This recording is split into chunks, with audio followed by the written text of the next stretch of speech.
Welcome to शिक्षा group dot net में आपका स्वागत है। ये दोस्तों आज हम फिर से लेक्चर 2 के रूप में आपको सॉलिड स्टेट पढ़ा रहे थे और सॉलिड स्टेट में हमने क्रिस्टलाइन सॉलिड और एपॉर्मस सॉलिड के बारे में हमने डिफरेंस बताया। एपॉर्मस सॉलिड और क्रिस्टलाइन सॉलिड क्या होता है उसके बारे में हम पीछे चर्चा कर चुके हैं और ये सॉलिड स्टेट में दूसरा लेक्चर है।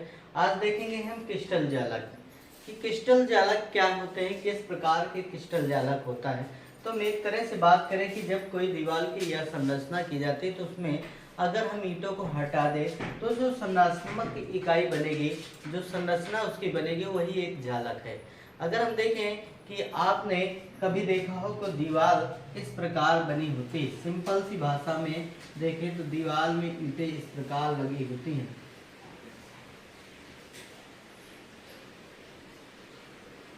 ऐसे बना रहता है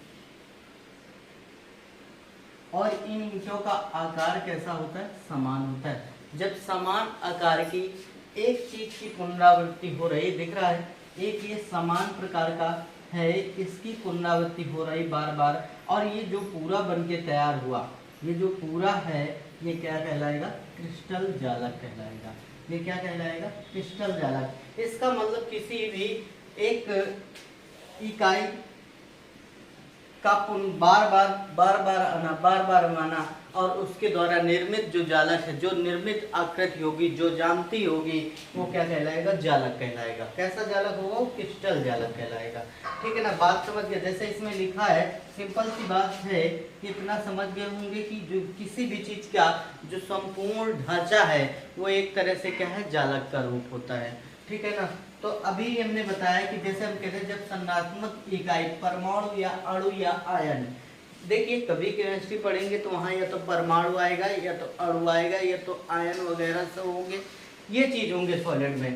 तो हम कहें जब संरचनात्मक इकाई परमाणु अणु आयन समान, मतलब जैसे हमने बताया समान हो और उनकी पुनरावृत्ति से प्राप्त संरचना क्रिस्टल जालक कहलाती है। एक सिंपल सी भाषा में है, यह अवस्था नियमित रूप से प्रारंभ रहती है। ठीक, दूसरी ये क्रिस्टल जो है, ये क्रिस्टल जालक 3D या 3 डायमेंशन या त्रिविमी, कैसी त्रिविमी अवस्था होती है। मतलब कि त्रिविमी का मतलब होता है तीनों डिग्री, तीनों डायमेंशन में। आप देखे होंगे कि अगर हम बात है एक्स अक्ष होगा, एक वाई अक्ष होगा और एक जेड अक्ष होगा।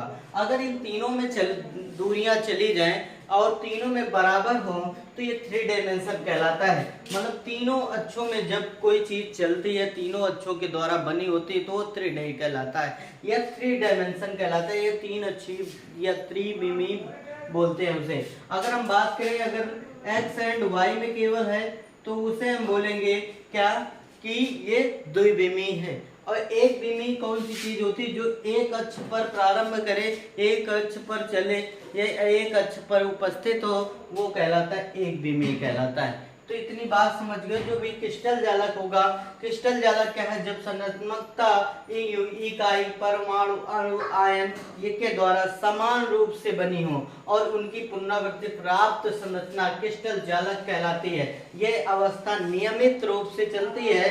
क्रिस्टल जालक जो होते हैं 3D या त्रिविमी होते हैं। दूसरा देखिए, त्रिविमी जालक का प्रत्येक बिंदु अन्य बिंदुओं से समान दिखेगा। प्रत्येक बिंदु, ये बहुत इंपॉर्टेंट क्वेश्चन है कि हम कह रहे हैं कि त्रिविमी जालक का प्रत्येक बिंदु अन्य बिंदुओं से क्या मिलेगा? सेम मिलेगा। ठीक है ना? ये बात जब यह समान मिलेगा।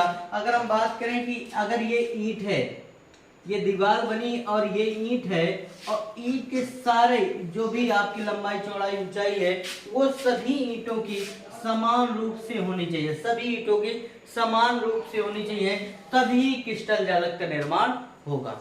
तो हम यही बात कह रहा, त्रिविमी जालक का प्रत्येक बिंदु अन्य बिंदुओं के समान होते हैं। मतलब कि जो भी अगर इसका एक बिंदु ये है तो इसका ये बिंदु इसके समान होगा और इसका ये बिंदु इसके समान होगा और इसका ये बिंदु इसके समान होगा। अन्य जो है ये भी बिंदु इसके समान होगा और ये भी बिंदु इसके समान होगा और ये भी बिंदु इसके समान होगा। मतलब कि एक बिंदु से देखें तो सारे बिंदु हमें कैसे मिलेंगे, समान मिलेंगे। समझ में आ गई बात। तो अब देखेंगे अगली बात बताए तो त्रिविमीय का प्रत्येक बिंदु परमाणु आयन का समूह होता है। मतलब त्रिविमीय जालक है, अगर देखें तो ये समूह नजर आएंगे, प्रत्येक बिंदु परमाणु या परमाणुओं का समूह होता है, ये सारे समूह होंगे। अभी हम 3D में इसको कन्वर्ट करते हैं, देखते हैं कि 3D में कैसा दिखता है। तो आप समझ गए किसी चीज का ढांचा अगर उसको बना के तैयार किया जाए और उसको दिखाया जाए कि इस प्रकार का ये चीज बन के तैयार होगा, तो वो जो भी जालक है, वो जो आपका संरचना बनके ज्यामिति बनके तैयार हुई, वही आपका क्या क्रिस्टल जालक कहलाता है। ठीक है, लेकिन केमिस्ट्री में बस इतना याद रखना है कि आपको ये जो भी आपको जिस चीज की पुनरावृत्ति हो रही है इसमें वो समान रूप से होते हैं। ठीक है, आप दीवार बना बताए तो उसमें आधा उधा भी लगा रहता है नहीं, लेकिन आपको आधा उधा से मतलब नहीं, इसकी समान पुनरावृत्ति होनी चाहिए। जैसे हम कहते हैं कि कोई भी क्रिस्टल जालक क्यूब के रूप में है, ठीक है, तो क्यूब के रूप में किस प्रकार से वो जुड़ेंगे, ठीक है, देखते हैं। देख रहे होंगे कि हम दिखाए हैं आपको किस प्रकार से क्रिस्टल जालक का निर्मित होता है। ये क्यूब है, क्यूब में से बहुत छोटे छोटे क्यूब आपको दिख रहे हैं, छोटे छोटे क्यूब सटाकर सेम आकृति सेम अणु परमाणु आयन के हम रखेंगे, जिस प्रकार आपको यहाँ पर दिख रहा है। ठीक है, इसी प्रकार अगर हम बना देखें तो इस प्रकार से देखें तो इसमें छोटा सा एक ये क्यूब है। ठीक है, ये सभी सेम आकार के होंगे, आपको फिगर में दिख रहा है, हमने दिखाया है, और ये भी सेम होगा। ठीक है, और ये भी सेम हो गए, ये सभी क्यूब हैं। जैसे हम कहें कि 4 रूम आपके नीचे बने, फिर उसके ऊपर सेम आकार के 4 रूम रख दिए जाए, फिर उसके ऊपर सेम आकार के 4 रूम रख दिए जाए, तो वो सारे आपको जो बना वो क्या है, एक तरह से क्रिस्टल जालक है जो संपूर्ण बन के रखा है। ठीक है, तो अगर सेम आकार की पुनरावृत्ति हो रही है, हम कहें कि आपको क्रिस्टल जालक समझ गए होंगे।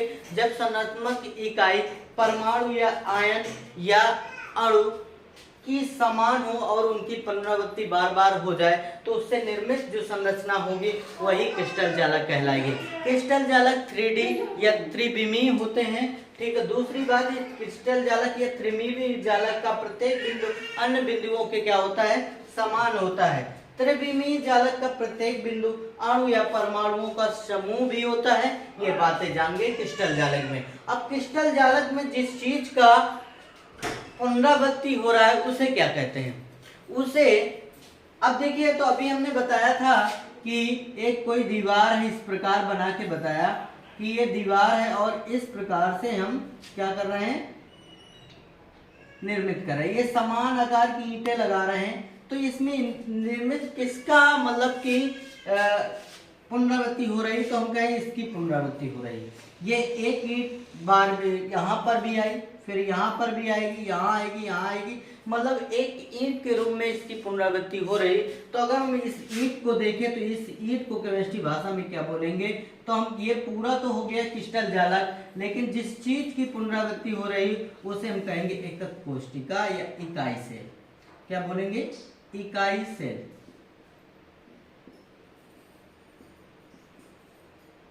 समझ में आ गया होगा दोस्तों, किसे क्या बोलेंगे, इकाई सेल के नाम से जानेंगे। इस एक को, केवल एक को इकाई सेल, मतलब कि इकाई सेल की बार बार पुनरावृत्ति से प्राप्त जो जालक या संरचना होती है वही क्रिस्टल जालक है, ये भी कह सकते हैं। तो आप समझ गए होंगे, लिखा है साफ साफ कि लिखा है जब संरचनात्मक इकाइयां परमाणु आयन समान हो और उनकी पुनरावृत्ति से प्राप्त संरचना क्रिस्टल जालक कहलाती है।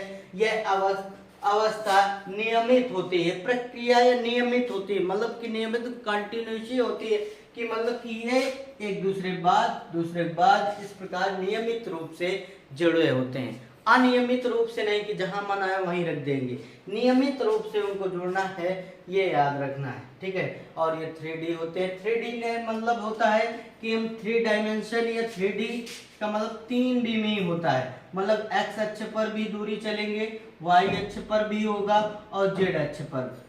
बात समझ गए होंगे। अब देखते हैं इकाई सेल के बारे में जानते हैं। तो इकाई सेल अभी तो आप जान गए कि जिस चीज की क्रिस्टल जालक में पुनरावृत्ति होती है वो इकाई सेल कहलाता है। तो ये इतना बात जान गए। अब इस इकाई सेल का देखिए तो आकृति अलग अलग होता जाएगा, ठीक है ना। तो आइए देखते हैं आगे। एकक कोशिका के बारे में देखें तो एकक कोशिका में बताया क्रिस्टल जालक में जिस इकाई की, जिस चीज की या जिस संरचना की पुनरावृत्ति होती है उसे एकक कोशिका कहते हैं। जो बार बार नियमित रूप से आती उसे एकक कोशिका कहते हैं। एकक कोशिका कहते हैं इसकी आकृति या आकार इनके पैरामीटरों पर निर्भर करती है। अब देखिए इनके पैरामीटर क्या होंगे। तो पैरामीटर का मतलब उनके मापन की प्रक्रिया जो होती है वो होती है आपके पैरामीटर, मतलब इनके पैरामीटर पर निर्भर करती है, बात हमने बताया। तो अब देखिए इनके पैरामीटर कौन से होंगे, दो होंगे। एक तो पैरामीटर अच्छी लंबाई के आधार पर, पैरामीटर देखिए दो हो जाएंगे आपके। पहला हो जाएगा अच्छी पैरामीटर, नंबर एक पैरामीटर की बात करें तो नंबर एक होगा अच्छी लंबाई के आधार पर, अच्छी लंबाई के आधार पर। दूसरा होगा, दूसरा आपके अच्छी कोणों के आधार पर, दूसरा होगा अच्छी कोणों के आधार पर। ये इसके पैरामीटर होंगे।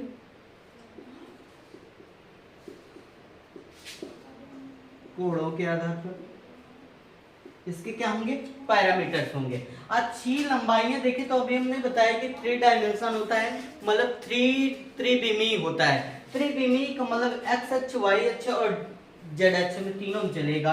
तो हम कहें एक्स अक्ष में ए दूरी चलता है, बी अक्ष पे या हम कहें वाई अक्ष पे बी दूरी चलता है और जेड अक्ष पे सी दूरी चलता है। ये इसके पैरामीटर है। मतलब हम कहें तो ए जो है वो क्या है, एक्स अक्ष की लंबाई है, एक्स अक्ष की लंबाई है।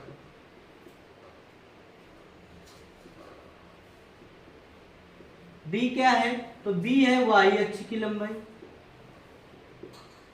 अक्ष की लंबाई। सी क्या है, आपके जेड अक्ष की लंबाई।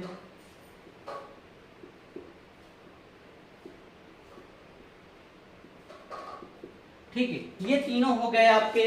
तो पैरामीटर्स क्या होंगे, ए बी सी भी हो सकता है।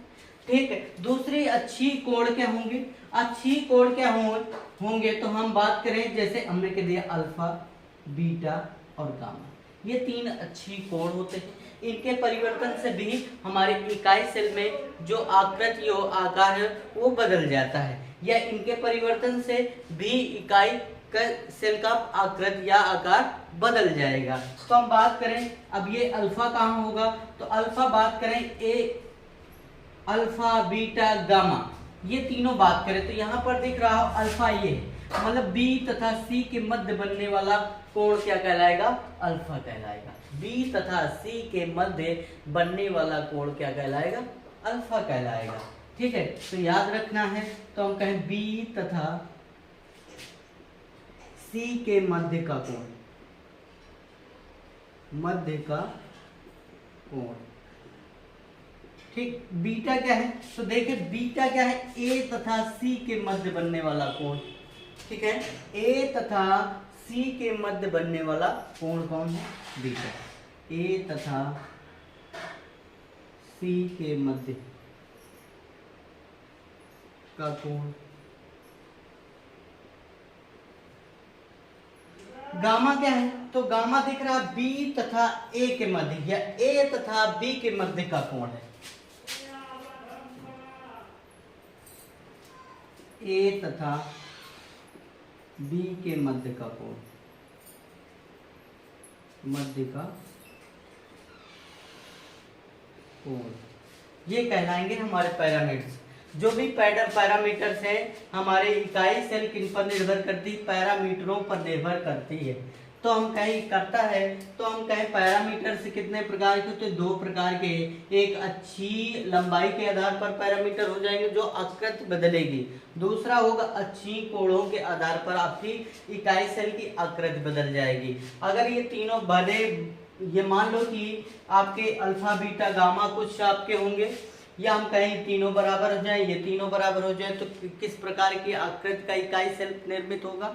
दूसरा, वो क्रिस्टल जालक भी जिस आकार का, अगर हम बात करें इकाई सेल आपका घनी है, तो घनी प्रकार के इकाई सेलों की अगर पुनरावृत्ति करेंगे तो क्रिस्टल जालक किस प्रकार का बनेगा, घनी आकार का। तो यहाँ से हमें क्रिस्टल जालक के प्रकार भी मिलेंगे कि आपके पैरामीटरों के चेंज, जो भी पैरामीटर्स हैं उनके चेंज होने पर या परिवर्तन उनका होने पर उनके जो क्रिस्टल के प्रकार हैं वो अलग अलग के प्रकार के मिलेंगे। जैसे हम कहें कि एक समस्या, आप एक क्यूब ऐसा बनाइए जिसमें आप क्यूब घनी आकृति का, हमने त्रिविमीय एक घनी है, घनी देखें तो ये घन का मतलब है ए बी सी तीनों बराबर हो जाएं और ए बी सी तीनों आपस में बराबर हो जाएं और अल्फा बराबर बीटा बराबर गामा बराबर 90 हो जाए। इस कंडीशन में जो जिस प्रकार की आकृति का इकाई सेल निर्मित होगा वो कैसा होगा, घनी होगा। कैसा होगा, घनी होगा। अगर हम बात करें इस घनी सेल की आकृति इकाई सेल का पुनरावृत्ति किया जाए, पुनरावृत्ति की जाए तो किस प्रकार का जालक निर्मित होगा, वो क्रिस्टल जालक घनी होगा। कैसा होगा, घनी क्रिस्टल जालक होगा।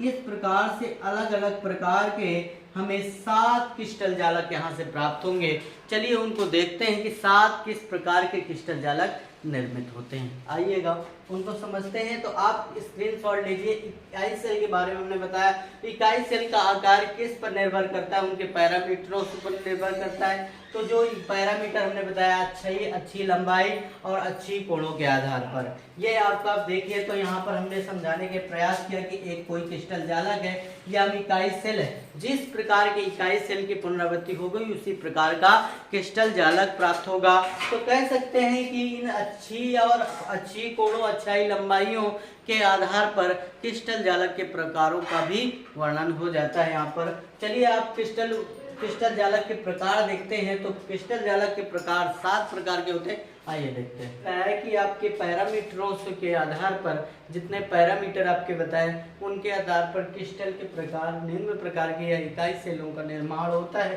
तो कितने प्रकार के होते हैं, तो देखिए अगर अच्छी दूरी, अच्छी कोण बदलेंगे तो आपके क्रिस्टल के प्रकार या इकाई सेल के प्रकार भी बदल जाएंगे।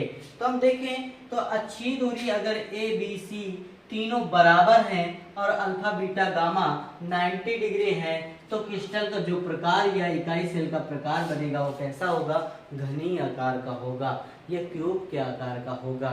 ये जान गए आप। तो हम कहें इसमें से एग्जाम्पल हमने कुछ लिखा है आपके एग्जाम पर, जैसे आपका NaCl है, KCl है, CO है और कॉपर और कैल्शियम ऑक्साइड है।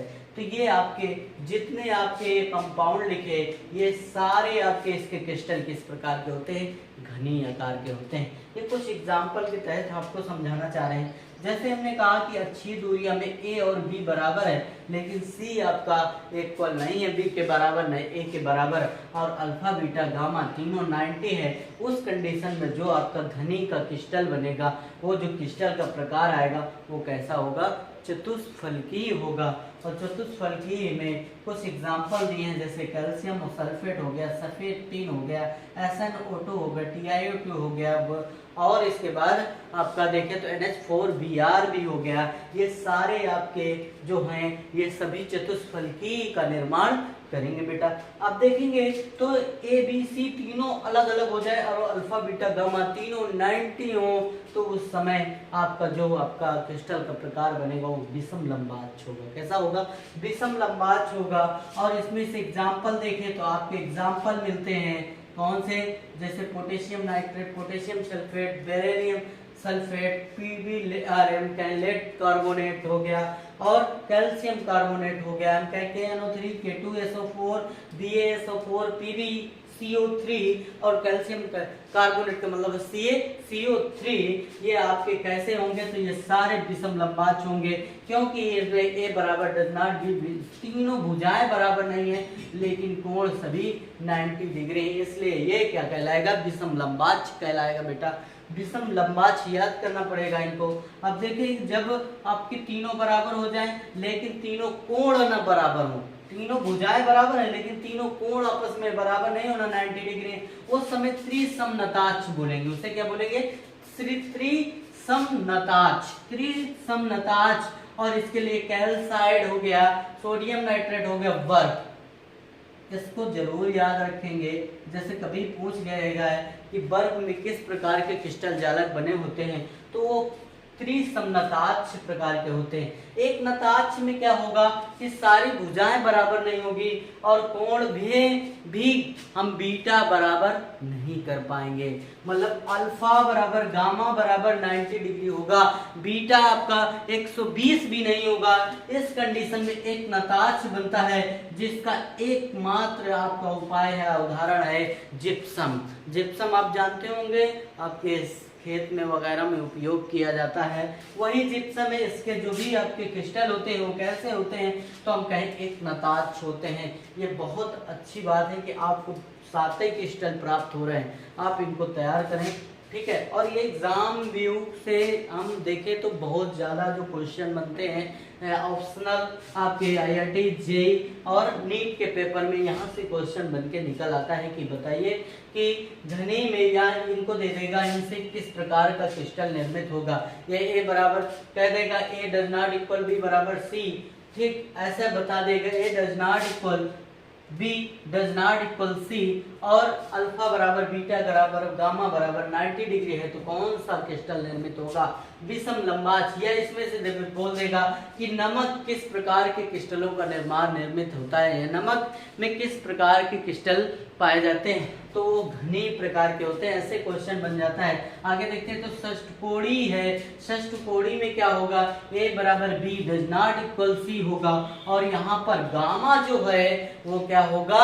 120 होगा और अल्फा बराबर बीटा बराबर 90 डिग्री होगा। ऐसे एग्जाम्पल हैं जैसे जिंक हो गया, ग्रेफाइट हो गया। ये भी जानना जरूरी है कि ग्रेफाइट के किस प्रकार के क्रिस्टल होते हैं, उनका आकार क्रिस्टलों का किस प्रकार का होता है? षष्ठकोणीय होता है, ठीक है।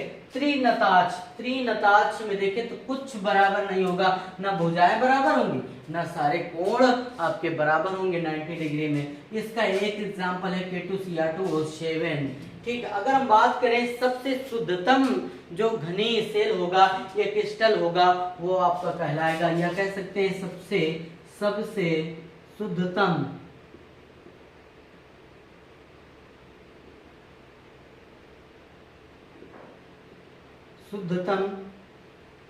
इकाई सेल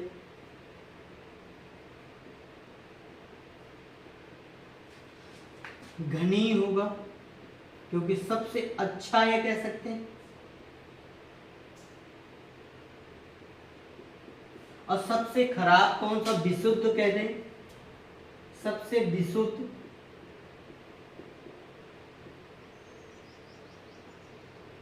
विशुद्ध इकाई से